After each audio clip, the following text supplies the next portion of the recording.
Hello everyone, welcome back to the Fin for a Feather YouTube channel. My name is Christian and today we're going to be talking about how to catch black sea bass. Black sea bass can be found in the Atlantic Ocean from Nova Scotia all the way down to the Gulf of America. So they're widely sought after fish and they're great eating.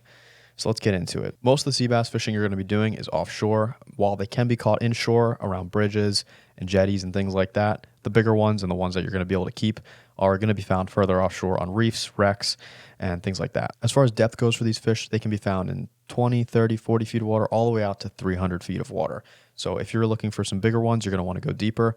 If you're more interested in just getting numbers, you can stick to that shallow water around some structure. Now let's get into some of the tackle I like to use. Black sea bass are extremely aggressive, and I've found that they hit just about anything that you can get in front of them. So it's important that you have the right amount of weight when fishing for these fish. Typically, I like to use jigs, bucktails, top and bottom rigs, things like that. If you're going for sheer numbers, I think the best way to target them is with a top and bottom or a high-low rig. If it's a faster drift, you're going to need to go up in weight. If it's a slower drift, you can get away with 2-3 ounces in weights. Now, moving on to the artificial lures, you can use bucktails, jigs, any kind of soft plastic will work as well, as long as you can get it down there to them. Now, if you're looking for size, I like to go with a bigger bait, a bigger profile, because typically there's a lot of small fish down there that are going to get to your bait before the big ones can. A great way to target them is with these metal jigs.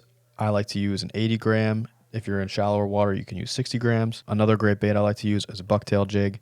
Typically 2, 3, and even a 4 ounce if the current's raging will work. I found that these bigger profile baits are really effective at singling out the bigger fish and avoiding having to continuously reel up small fish. An important thing to note when fishing for sea bass is you have to be over the structure. A lot of times the structure is confined to one small spot and you drift over it really fast. So if you have a trolling motor or the ability to hold over top of the structure for a prolonged period of time, you're going to catch more fish. But if you're like me and you're okay with just drifting over and moving back up every couple minutes, that's a great way to catch them. Like I said, these fish are super aggressive and they're willing to eat just about anything that you get in front of them. Well, I hope this video was helpful. Be sure to like and subscribe if you haven't. And as always, I'll see you guys on the next one.